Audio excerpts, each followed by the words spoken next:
Okay, so nice and nice scorpion touch over. So keeping your forearms on the ground, and we're going to keep them locked to the ground. We're going to take one leg up and then cross it over by lifting the knee. So we're rolling over the other leg and just keeping the forearm on, just seeing where it can kind of hang to, and then coming back to the center, dropping that leg down, swapping with the other one, up to 90, leaning over, and just seeing where you can go. Back again to the center. So we're keeping those elbows fixed to the ground, swapping from side to side, and just feel that nice twist through the hips. See if you can reach as high up as you can with the foot. It's not better necessarily, it's just a different stretch. Or you can reach much lower and further down. So it's about mixing it up and really getting lots of movement through all the different areas of the hip. And allowing the weight of the leg to help you. And then we're going to add on, so we're going to do the same, but you can allow the elbow to lift up on the side that you're sort of pushing away from. So now see if you can touch the ground on the other side, and then coming back, landing, knee and elbow, and pushing off again. So you should find that you can kind of lift up and almost look over a little bit more.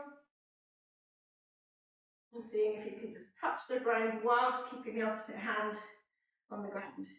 So coming back to the center, if you can take your hands wider than they are, so they are, yes, exactly. So then when you're pushing off, you've got more stability because the hand's a little bit further away, sort of gripping the floor a little bit. That's it. Lovely. Okay. Right, now we're going to add on, so lifting both legs, and this time taking the knees quite wide. So it feels kind of strange, and you're going to do the same pattern, but this time both, you're lifting the leg off, you're keeping that 90-degree angle in your legs at all times, and you're trying to keep the knees nice and wide, because then when you push off, you're going to keep rolling through to come into side bend sit the other way. So that's the configuration you're keeping in your legs. That's it. And then rocking back again, leaning down onto the forearms, rolling through the center, and lifting the other knee off to come into a side bend sit the other way. That's it. And then back again. So the aim being that you keep absolutely everything in the lower part of the body as 90 degrees and as wide as you can to accommodate the other leg. And if it feels nice, then you can go a little bit faster. Roll right through the center with a sort of a wiggle until you end. And then trying to sit nice and tall in side bent sit. That's it. Twisting through the center. Okay. So next time we're going to add on. So when we come back, when we come to a side bend sit, we're going to stop there, lift the knees up, and roll them through a side bend sit reverse right to the outside. So you are going to roll, that's it, and then back again.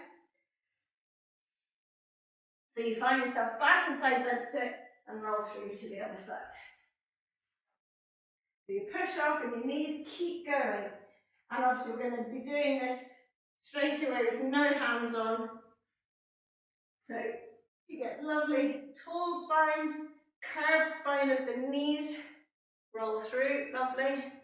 And then back again.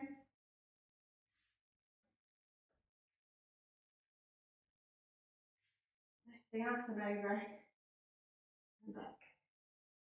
Okay, and then next time you're over at the other side, roll the knees through, and if you can, if you've got space and you're not going to annihilate your knees on the floor, then hinge to lift into tall split kneeling. Just see what you can, stay there for a few seconds, and then hinge to lower with lots of control, and then roll through, arms go back down, roll through the center, over to the other side, and then lifting at the other side wherever. So you find yourself lowering back down.